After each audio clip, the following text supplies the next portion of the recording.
Le royaume du divin fiat chez les créatures. Le livre du ciel. Tome 30.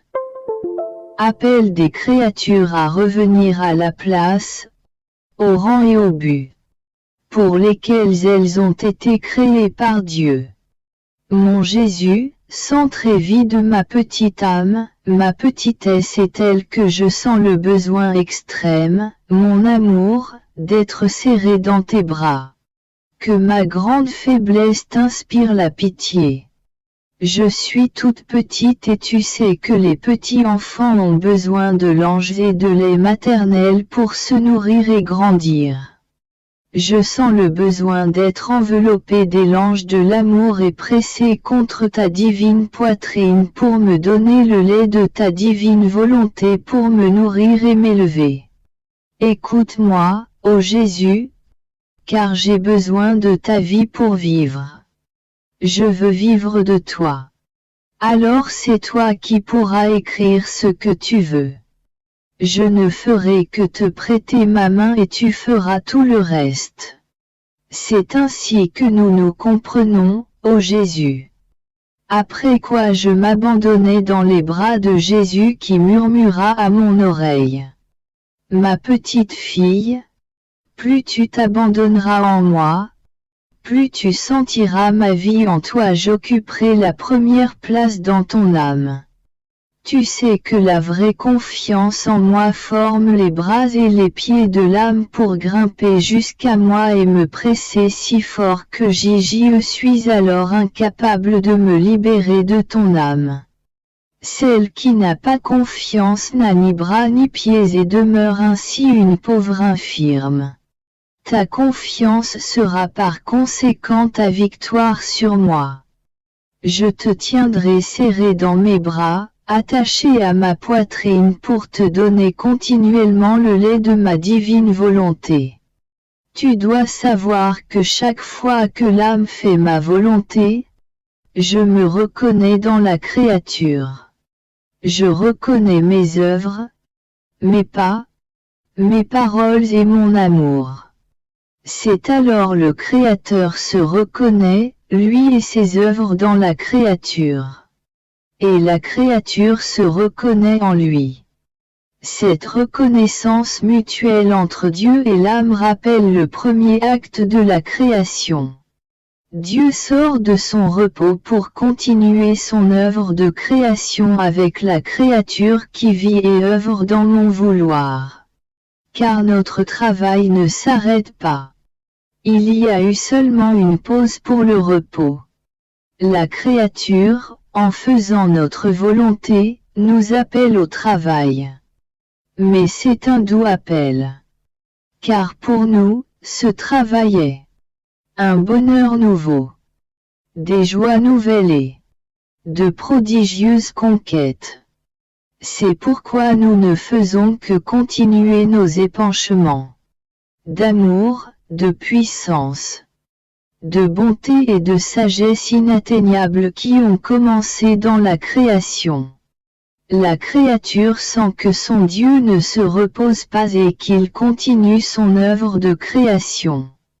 La créature œuvre dans notre vouloir.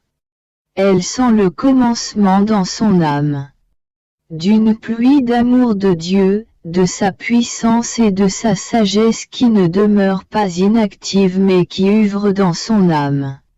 Oh! Si tu savais la satisfaction et le plaisir que nous ressentons lorsque la créature nous appelle au travail. Par son appel, elle nous reconnaît. Elle nous ouvre les portes. Elle nous laisse régner et elle nous donne toute liberté de faire ce que nous voulons dans son âme. Nous accomplissons alors un travail digne de nos mains créatrices. Si tu veux que notre travail soit continuel, ne laisse jamais notre divine volonté t'échapper. Elle t'appartiendra. Elle sera ta porte-parole lorsque tu feras entendre ta voix pour nous appeler. nous entendrons son doux murmure à nos oreilles et nous descendrons immédiatement dans notre propre vouloir à l'intérieur de ton âme pour continuer notre œuvre. Car tu dois savoir que des actes continuels forment la vie et des œuvres accomplies. Ce qui n'est pas continuel peut être appelé effet de mon vouloir et non vie formée dans la créature. Les effets s'évanouissent peu à peu et l'âme reste dans le jeûne. Aussi, courage et confiance. Va toujours plus avant dans la mer de la divine volonté. Après, je suivais les actes que mon très grand bien Jésus avait accomplis dans son humanité lorsqu'il était sur la terre. Se faisant entendre, il me dit: Ma fille, ma volonté humaine n'a pas eu qu'un seul acte de vie. Elle restait dans l'acte de recevoir l'acte continuel de ma divine volonté, que je possédais en tant que Verbe du Père. C'est pourquoi tous mes actes, souffrances, prières, soufflées, palpitations, accomplis par ma volonté humaine dans la vie de la divine volonté formaient autant de nudes pour relier les volontés humaines à la mienne. Ces volontés humaines étaient semblables à des résidences, certaines écroulées, d'autres endommagées et certaines réduites à un tas de ruines. Ainsi, ma divine volonté, travaillant dans mon humanité par mes actes, préparait les secours afin de soutenir celles qui s'effondraient, cimentent celles qui étaient endommagées et rebâtir sur leurs ruines les résidences détruites. Je ne faisais rien pour moi-même. Je n'avais pas de besoin. Je faisais tout afin de refaire, de réhabiliter les volontés humaines. Mon seul besoin était l'amour et je voulais être aimé en retour. Or pour recevoir tous mes secours, mes souffrances et mes travaux, la créature doit unir sa volonté à la mienne. Alors, elle se sentira immédiatement reliée à moi. Tous mes actes l'entoureront afin de soutenir, cimenter et relever la volonté humaine. Dès qu'elle se sera unie à moi en décidant de faire ma divine volonté, tous mes actes, comme une armée aguerrie, se porteront à la défense de la créature et formeront le bateau de sauvetage sur la mer tumultueuse de la vie. Mais pour celle qui ne fait pas ma volonté, je pourrais dire qu'elle ne reçoit rien. Car ma volonté est seule pourvoyeuse de tout ce que j'ai fait par amour et pour l'amour de la créature. Mon abandon dans le divin vouloir continue.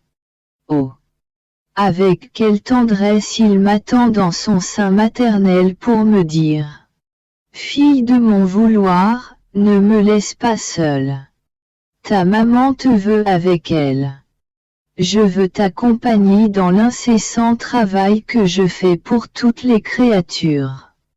Je fais tout pour elles, je ne les quitte pas un seul instant sinon elles perdraient leur vie. Et pourtant, il n'y en a pas une qui me reconnaisse. Au contraire, elles m'offensant alors que je fais tout pour elles. Oh! Que la solitude est pénible. C'est pourquoi je soupire après toi, ma fille. Oh! Combien ta compagnie m'est chère dans mes actes. La compagnie rend doux le travail. Elle en enlève le poids et elle est porteuse de joie nouvelle. Mon esprit était perdu dans la divine volonté. Alors mon aimable Jésus me faisait sa petite visite et me dit: Ma fille, ma volonté est infatigable.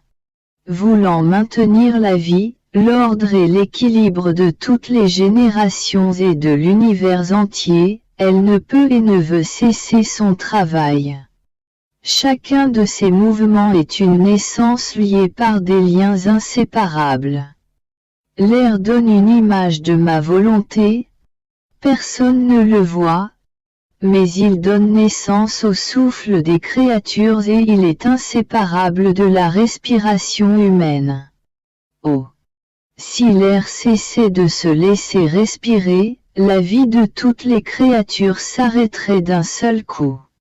Ma volonté est plus que l'air qui n'est que le symbole de ce qui produit la vie de la respiration, de la vertu vitale de mon divin vouloir. Ma volonté est en elle-même la vie et la vie incréée. Dieu maintient établis tous les actes des créatures, et leur nombre. La promesse de ces actes, parce qu'ils sont établis par Dieu, est prise par ma divine volonté, elle les ordonne et introduit en eux sa vie. Mais qui permet l'accomplissement de ces actes établis par l'être suprême. La créature, qui coopère et se laisse dominer par la divine volonté et qui avec sa coopération et son règne sans le lien et l'inséparabilité avec elle, et sans couler sa vie divine dans ses actes. Mais si la créature ne coopère pas, elle perd le règne de ma divine volonté au lieu de faire ma volonté elle fait la sienne. Chaque acte de la volonté humaine forme un vide pour le divin dans l'âme. Ces vides défigurent la pauvre créature. Elle a été faite pour Dieu, et lui seul peut combler ces vides. Car tous les actes établis devraient être remplis de l'être divin. Oh! Que ces vides sont horribles! Ils sont comme des voies tordues, des actes sans commencement divin et sans vie. C'est pourquoi rien ne détruit plus la créature que sa volonté. Ma volonté est un acte opérant et incessant à l'intérieur et à l'extérieur de la créature. Mais qui reçoit cet acte opérant? La créature qui la reconnaît dans tous ses actes. Celle qui l'aime, qui l'estime et qui l'apprécie.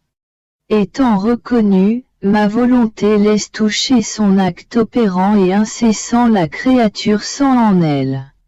Ses bras, la puissance de ses mouvements, la vertu vivifiante de son souffle, la formation de la vie dans les battements de son cœur. Partout, à l'extérieur comme à l'intérieur, la créature se sent revivifiée, touchée, étreinte, embrassée par ma volonté. Lorsque ma volonté voit que la créature ressent ces étreintes amoureuses, elle la serre encore plus fort contre son sein divin et forme ces douces chaînes d'inséparabilité entre elle et sa créature bien-aimée. Il lui semble être payé de retour en étant reconnu pour son travail incessant. Avec sa puissance ma volonté ôte le voile qui la cache à la créature et lui fait connaître qui est celle qui forme la vie de tous ses actes. Ainsi, plus tu la reconnaîtras, plus tu sentiras combien elle t'aime, tu l'aimeras plus encore toi aussi. Tu dois aussi savoir que l'âme sans ma divine volonté est comme une fleur cueillie à la plante. Pauvre fleur! Ils lui ont enlevé la vie, car elle n'est plus rattachée à la racine et elle cesse de recevoir les humeurs vitales qui circulaient comme son sang et la maintenaient vivante, fraîche, belle et parfumée. Elle a perdu la racine qui comme une mère l'aimait, la nourrissait et la tenait serrée contre son sein.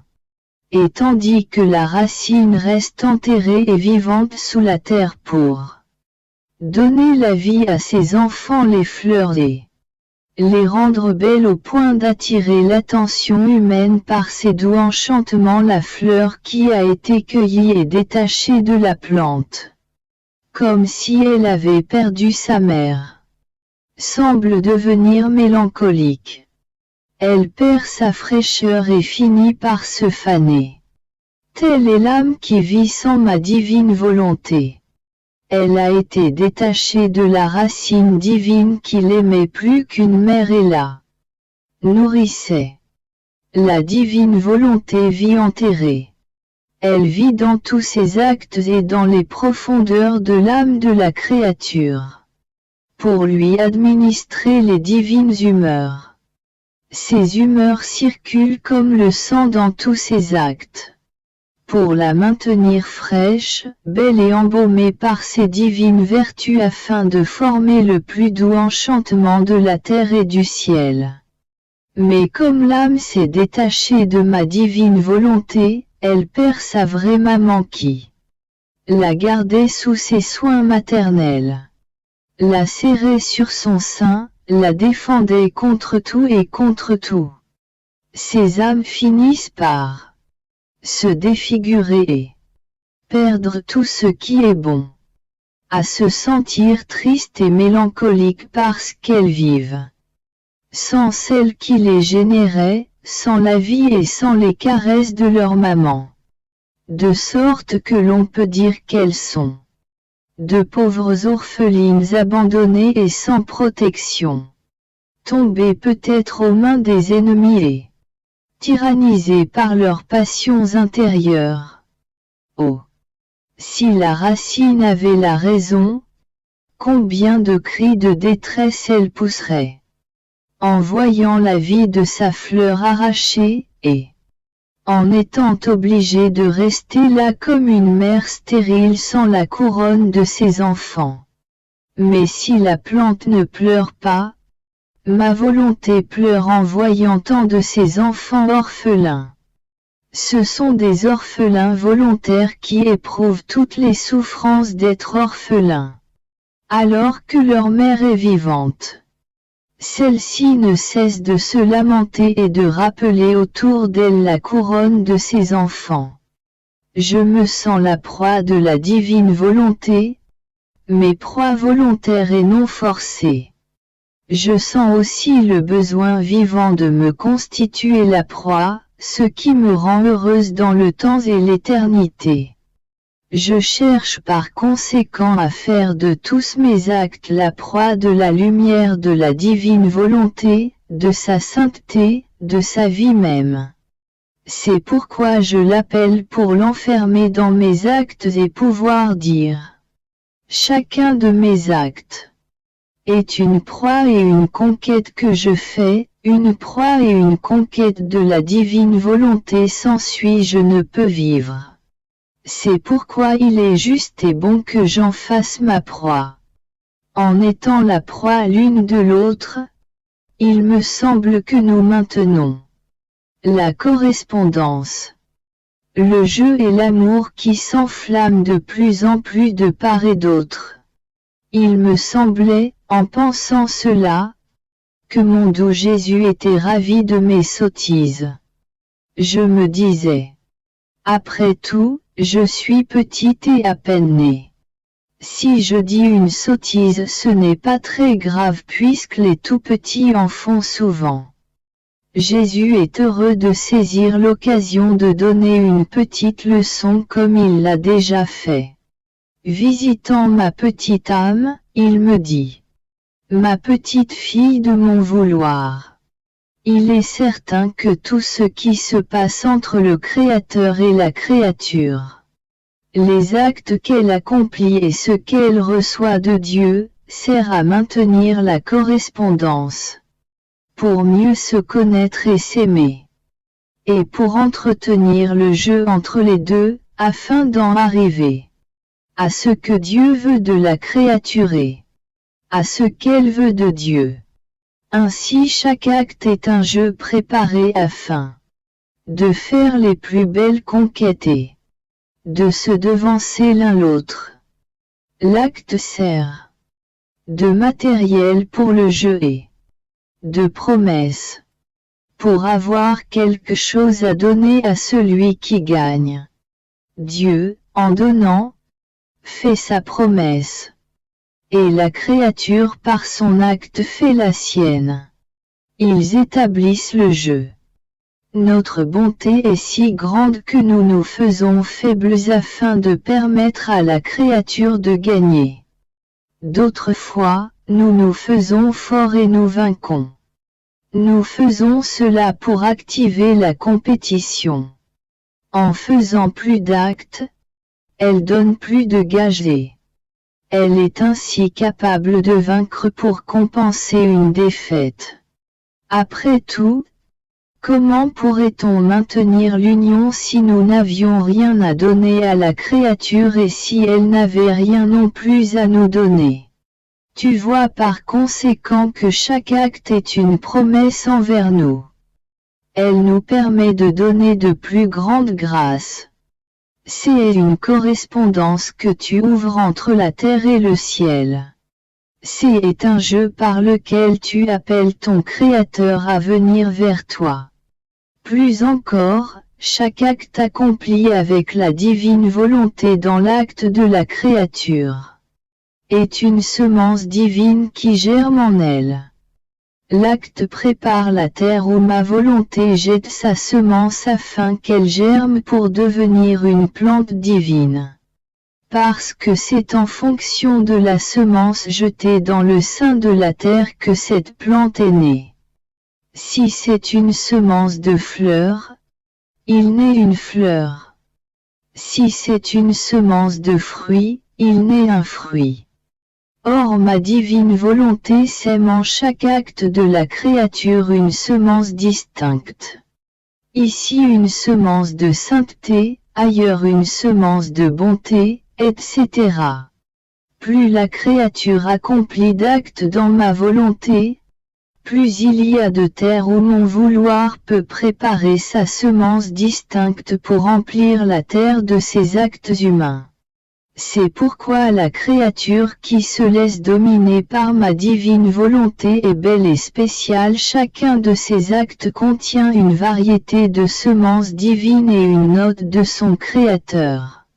Un acte qui dit sainteté. Un autre qui dit miséricorde. D'autres qui disent justice, sagesse, beauté, amour.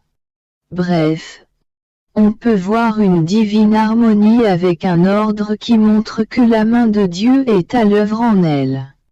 Vois-tu par conséquent la nécessité de l'acte de la créature pour que nous puissions s'aimer notre semence divine?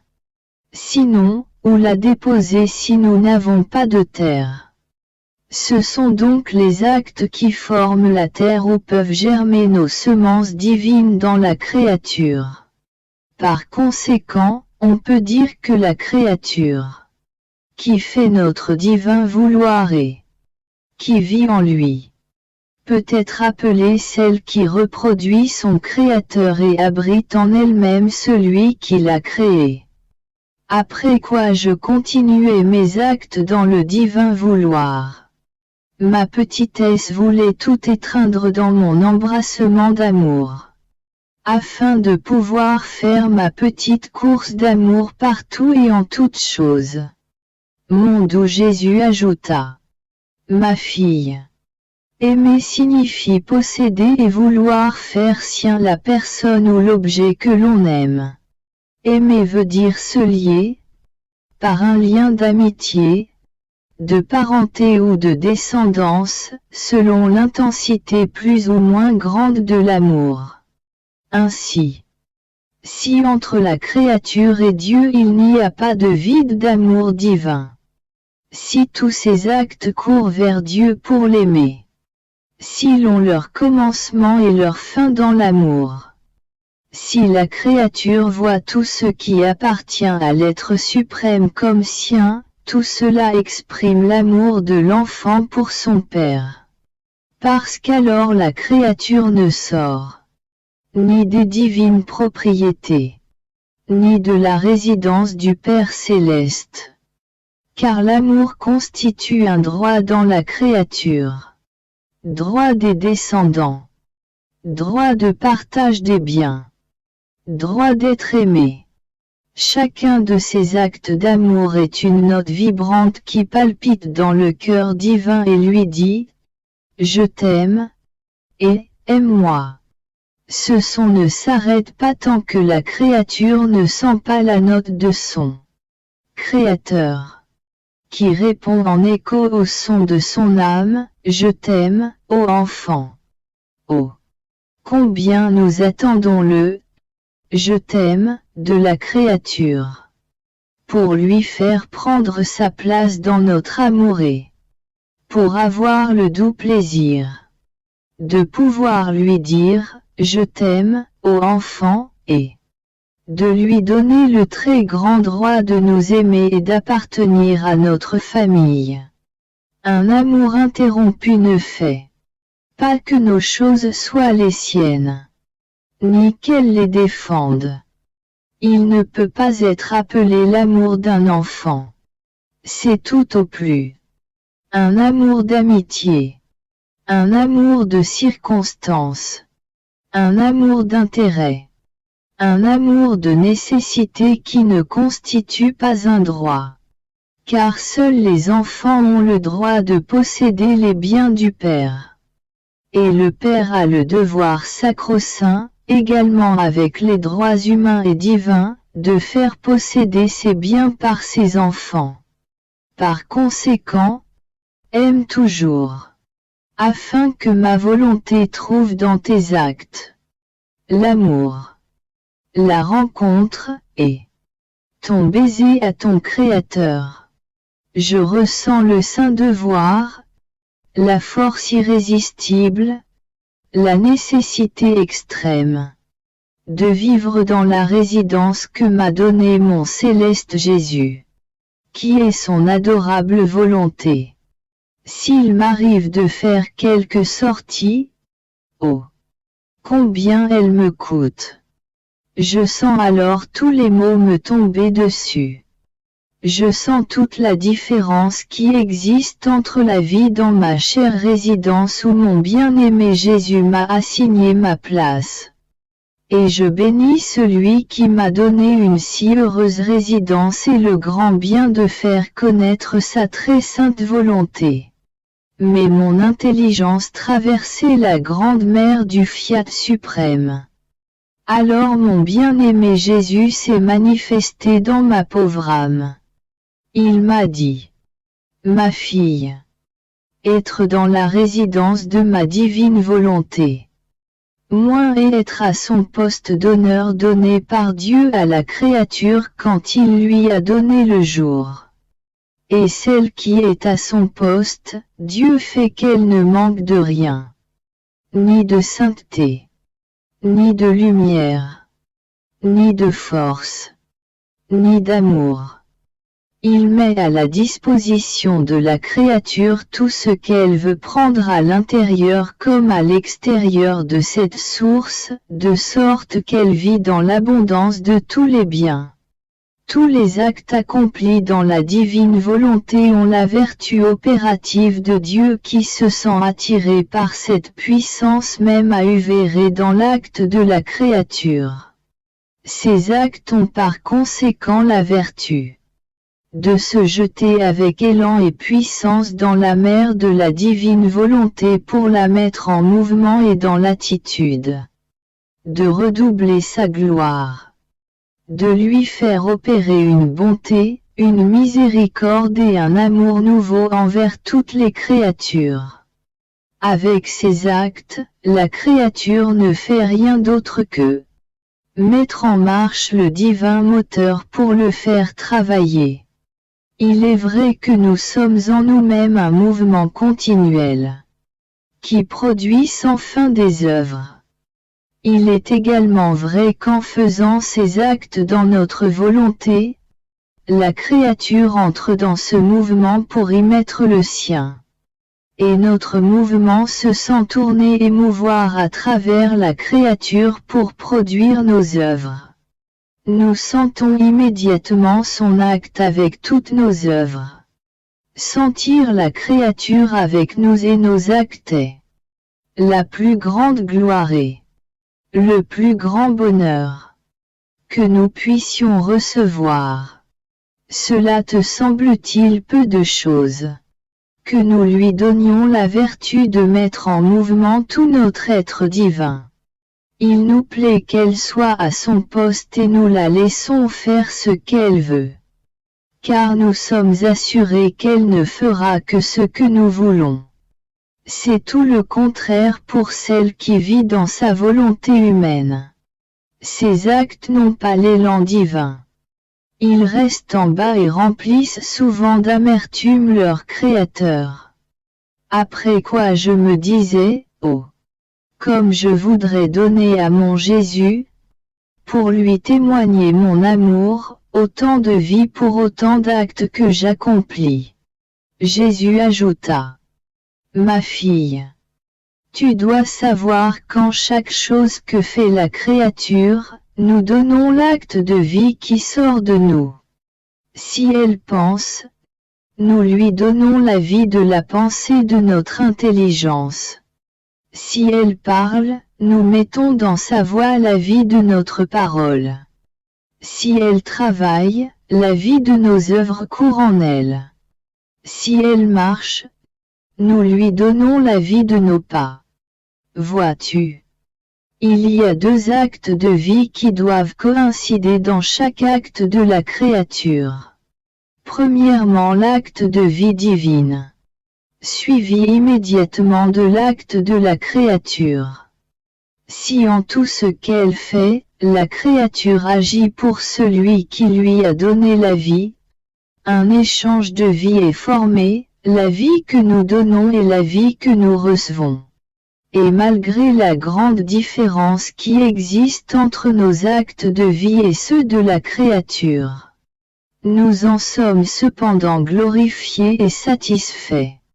Parce qu'elle peut nous donner et qu'elle nous donne. Plus encore, tous les actes accomplis par elle, afin de nous donner l'échange de vie, ne restent pas à l'extérieur, mais à l'intérieur de nous, en témoignage de vie éternelle de la créature. Nous ressentons l'échange de sa vie contre la vie que nous avons donnée dans notre être divin. Notre vouloir et notre amour nous apportent le doux murmure de la vie de ses pensées dans notre intelligence, le doux murmure de sa parole dans notre voix, ses œuvres murmurent doucement à nos œuvres et le doux bruit de ses pas nous murmure. Amour et témoignage de vie à mon Créateur. Et nous disons dans notre élan d'amour, qui est celle qui murmure dans notre être divin avec la vie de nos actes. C'est celle qui est dans notre vouloir et qui travaille purement par amour. Mais quelle n'est pas notre tristesse lorsque nous donnons vie aux actes de la créature sans rien recevoir. Ces actes restent à l'extérieur de nous et sont perdus. Parce qu'il leur manque la marée de notre vouloir et de notre amour qui nous les apporte. Et la plus grande partie de ces actes apporte le sceau de l'offense de celle qui leur a donné vie. Oh! Si les créatures pouvaient clairement comprendre ce que signifie faire leur propre volonté, elles mourraient de douleur en comprenant le grand mal dans lequel elles se précipitent, et le grand bien qu'elles perdent en ne faisant pas notre divine volonté. Sois attentive, ma fille. Si tu ne veux pas perdre les yeux de l'âme, c'est-à-dire ma volonté, et qu'après les avoir perdus, tu ne comprennes plus ton grand malheur, comme tant d'autres créatures ne comprennent pas qu'elles ont dilapidé la divine volonté afin de faire la leur. Et pour faire quoi? Pour être malheureuse. Je me sentais oppressée par les privations de mon doux Jésus. Fatiguée de mon long exil, je me disais, je n'aurais jamais cru vivre si longtemps. Oh! Si ma vie avait pu être plus courte, comme pour beaucoup, je n'aurais pas dépassé tant d'autres en âge, mais fiat, fiat. Je sentais que mon esprit voulait dire des bêtises. Alors j'ai prié Jésus de m'aider et j'ai juré de vouloir toujours faire son adorable volonté. Et mon souverain Jésus, dissipant l'obscurité qui m'entourait, fit sa petite visite à mon âme. Il me dit avec une indescriptible tendresse: Ma bonne fille, courage. Ton Jésus veut te donner plus et recevoir de toi encore plus. Ainsi je permets la prolixité du temps. Il n'y a pas de comparaison possible entre l'âme qui m'a donné des preuves pendant quelques années et celle qui l'a fait durant de longues années. Un temps prolongé dit toujours plus. Les circonstances, les preuves et les souffrances sont plus nombreuses. Et il faut rester fidèle, constant et patient non pas durant quelque temps, mais longtemps. Oh! Que de choses cela nous dit. Tu dois savoir que les heures de vie sous l'empire de ma divine volonté sont autant de vie divine, de grâce, de beautés et d'ascendance nouvelle vers Dieu, de correspondance à une gloire nouvelle. C'est nous qui mesurons le temps que nous donnons. Nous attendons l'échange de l'acte de la créature afin de lui donner à nouveau. La créature a besoin de temps pour digérer ce que nous avons donné et pour faire un autre pas vers nous. Si rien ne s'ajoute à ce que nous avons donné, nous ne continuons pas et nous attendons ces actes afin de donner à nouveau. C'est pourquoi il n'est rien de plus grand, de plus important, de plus acceptable pour nous qu'une existence prolixe et pieusement vécue. Chaque heure est déjà une preuve supplémentaire d'amour, de fidélité et de sacrifice que la créature nous a donné. Et nous comptons aussi les minutes, afin que toutes soient remplies de grâce et de nos charismes divins.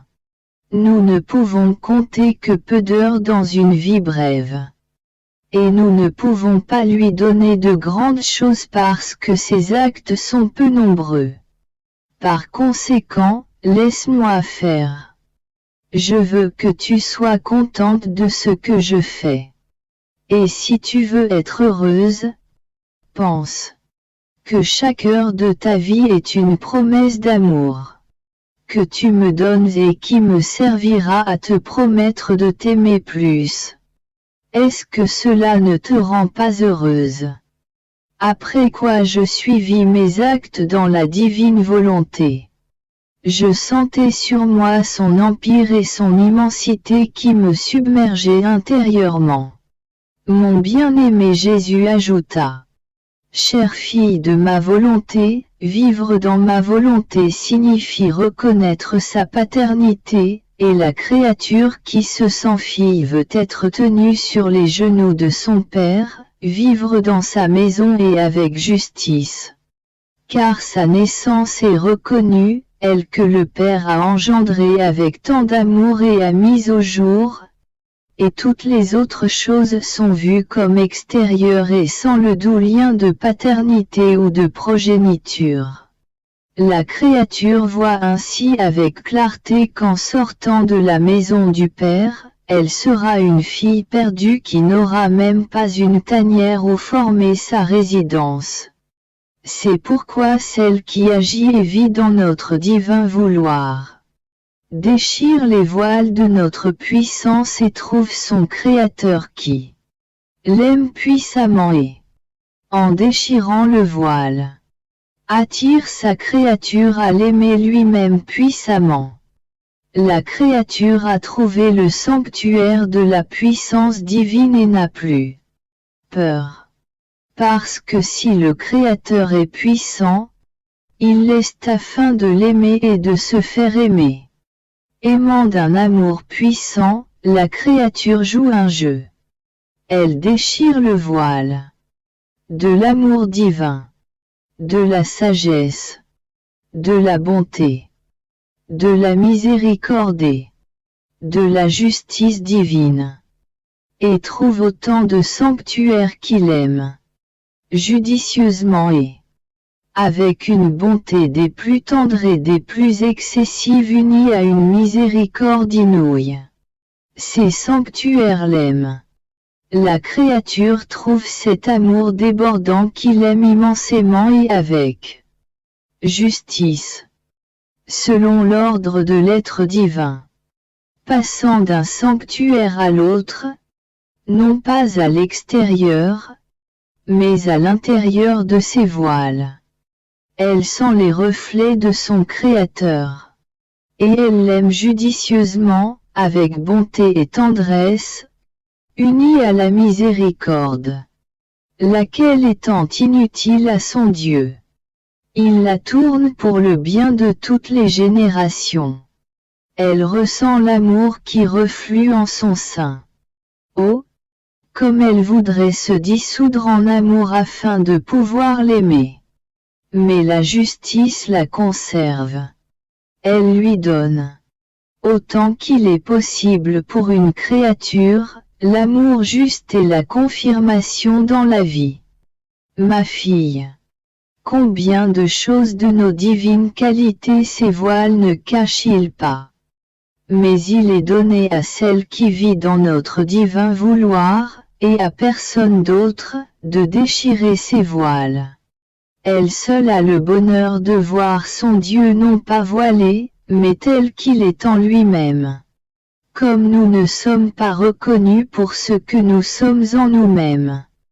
Les créatures ont des idées basses et parfois tordues de notre être suprême, cela parce que n'ayant pas en elles notre volonté, elles ne sentent pas en elles la vie de celui qui les a créées. Elles touchent nos voiles, mais non ce qui est à l'intérieur. Ils trouvent par conséquent notre puissance aussi accablante, notre lumière aussi aveuglante, que si elles étaient dans l'acte de les éloigner de nous et de les tenir à distance. Elles sentent notre sainteté voilée qui leur fait honte. Découragées, elles vivent immergées dans leur passion, mais avec leur culpabilité. Parce qu'il y a une sentence prononcée par nous dans le paradis terrestre. Ici, on n'entre pas. Cet endroit est réservé à la créature qui agit et vit dans notre volonté. C'est pourquoi les premières en ont été chassées.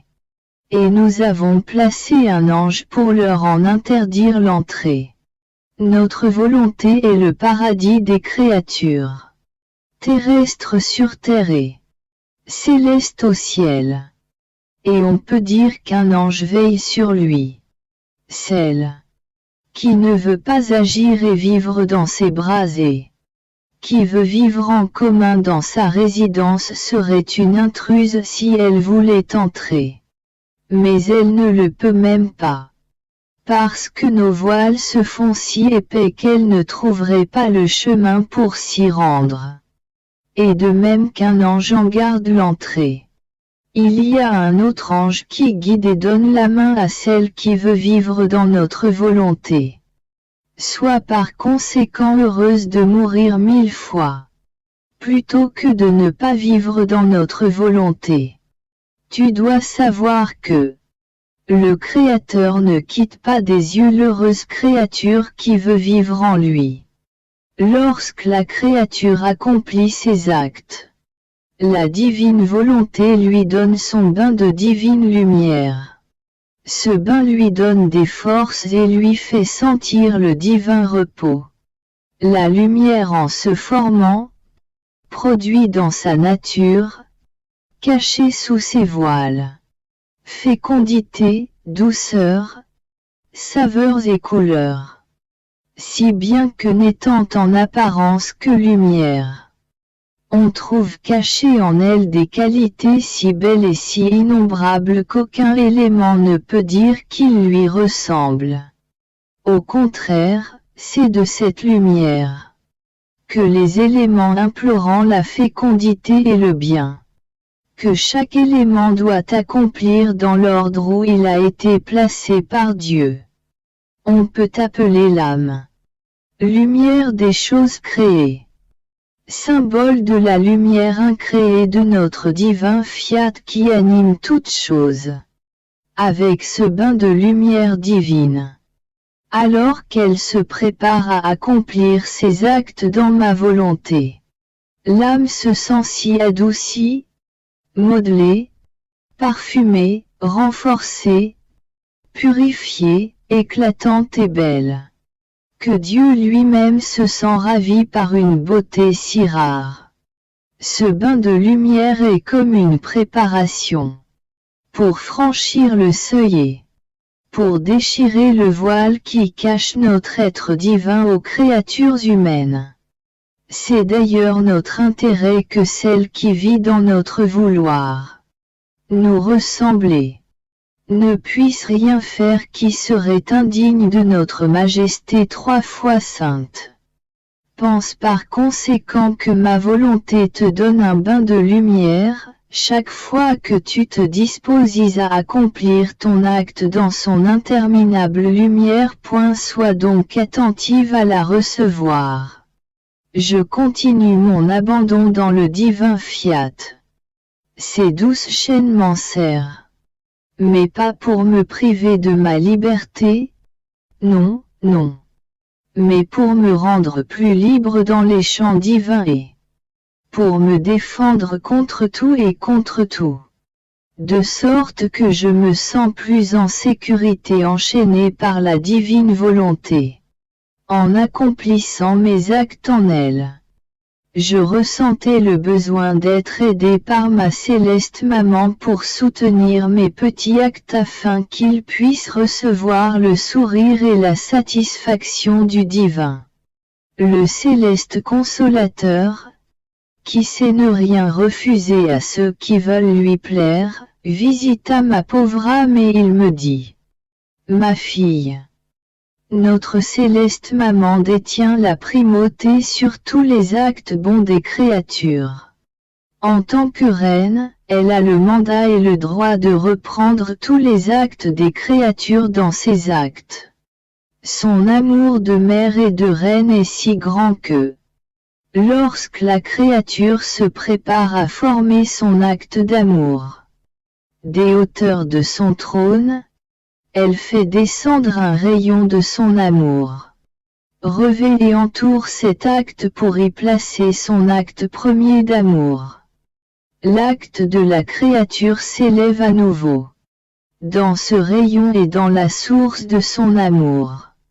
Et elle dit à son Créateur: Adorable Majesté, dans mon amour qui s'élève toujours vers vous, voici l'amour de mes enfants fusionné dans le mien et qu'avec mon droit de reine j'ai retiré dans ma mer d'amour, afin que vous puissiez trouver dans mon amour celui de toutes les créatures. Si les créatures adorent, si elles prient, si elles réparent, si elles souffrent, le rayon d'adoration descend des hauteurs de son trône. La reine émet le rayon vivifiant depuis la mer de ses souffrances et revêt et entoure l'adoration, la prière, les souffrances des créatures. Lorsqu'elles ont fait et formé l'acte, le rayon de lumière s'élève à nouveau vers son trône et se fusionne dans les sources et les mers d'adoration, de prière, de réparation, de souffrance de la céleste maman. Elle répète: Très sainte Majesté, mon adoration s'étend dans toutes les adorations des créatures, ma prière prie dans leur prière, répare avec leur réparation. Comme mère mes souffrances revêtent et entourent leurs souffrances. Je ne me sentirais pas reine si je ne courais pas mettre mon premier acte dans tous leurs actes.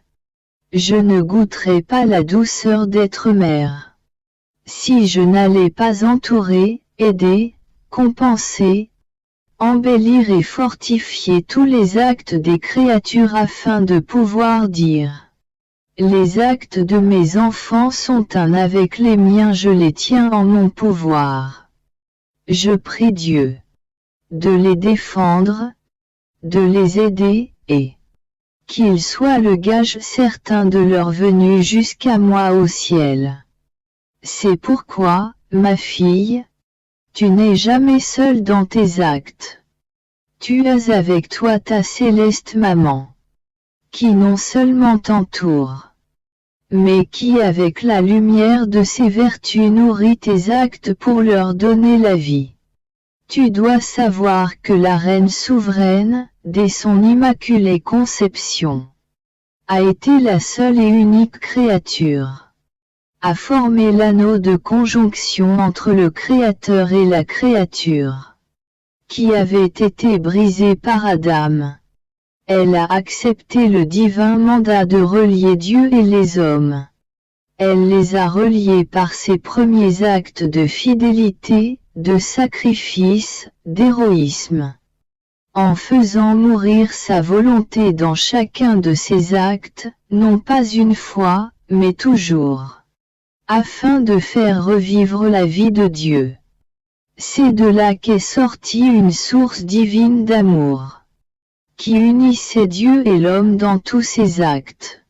Ses actes, son amour maternel, son règne de reine sont les ciments qui unissent aux siens les actes des créatures pour les en rendre inséparables. Sauf pour la créature ingrate qui refuse de recevoir le ciment de l'amour de sa mère. Tu dois donc être convaincu qu'autour de ta patience, il y a la patience de la maman reine qui entoure, soutient et nourrit la tienne. Autour de tes souffrances, ces souffrances t'entourent qui soutiennent et nourrissent comme une huile balsamique la dureté de tes souffrances. Elle est la reine affairée, qui ne sait pas demeurer oisive sur son trône de gloire. Elle descend, accourt comme une mère dans les actes pour les besoins de ses enfants. Remercie-la par conséquent pour tant de sollicitude maternelle. Remercie Dieu d'avoir donné à toutes les générations une mère si sainte et si aimable. Elle aime tant qu'elle arrive à retracer tous les actes de ses enfants, pour les revêtir des siens et pour compenser ainsi ce qui leur manque en beauté et en bonté. Après quoi je continuai ma ronde habituelle dans les choses créées afin de suivre ce que la divine volonté avait fait en elle. Oh! Combien elle me semblait belle et ravissante! Chaque fois que j'y reviens je trouve des surprises qui m'enchantent, des nouveautés que je n'avais pas comprises. L'amour ancien et nouveau de Dieu qui n'est jamais muet. Mon esprit errait dans les horizons de la création. Mon Jésus me surprit et il me dit: Ma petite fille de mon vouloir, nos œuvres sont belles, n'est-ce pas? Elles ne peuvent ni changer ni se transformer. La création dit et révèle notre être divin, notre solidité dans nos œuvres, notre équilibre et notre universalité en toutes choses. Si plaisantes ou déplaisantes que puissent être nos choses, notre immutabilité garde toujours sa place d'honneur. Nous n'avons rien changé dans ce que nous avons créé. Si la créature voit et sent de si multiples changements, c'est elle-même qui change et transforme en toutes circonstances. Comme elle change intérieurement comme extérieurement, il lui semble que nos œuvres changent. Ce sont ces changements qui l'entourent et qui ont la force de la sortir de notre immutabilité. En nous tout est continuel et équilibré. Ce que nous avons fait dans la création continue toujours. Tout a été fait pour une créature qui devait vivre dans notre volonté. Lorsque la créature se met en règle avec elle, notre œuvre créatrice développe son acte continuel dans la créature. Celle-ci ressent alors la vie de notre immutabilité, le parfait équilibre de nos œuvres, notre amour qui l'aime toujours et sans cesse. Là où nous trouvons notre volonté, nous continuons l'œuvre de notre création. Non parce que la nôtre a été interrompue du fait que la créature ne fait pas notre volonté. Non, cela ne risque pas d'arriver. Mais parce qu'il lui manque la raison pour laquelle elle a été créée, qui est de faire notre volonté. Et c'est pourquoi les créatures n'ont pas les yeux pour voir notre équilibre parfait qui demeure au-dessus d'elles pour équilibrer leurs œuvres et les rendre immuables de notre immutabilité. Ni les oreilles pour entendre ce que disent nos œuvres. Ni les mains pour les toucher et recevoir l'amour continuel que nous leur offrons. Par conséquent, les créatures se rendent elles-mêmes étrangères à la maison de leur Père céleste tandis que nos actes continuent et poursuivent leur course. Mais pour elles, ils restent comme suspendus et sans effet. Je retourne toujours dans le divin vouloir. Il semble que ma petite âme prend son envol dans sa lumière, pour me consumer et perdre ma vie en lui. Mais une fois consumé, je renais alors à un amour nouveau, à une lumière, une connaissance, une force et une union nouvelle avec Jésus et sa divine volonté.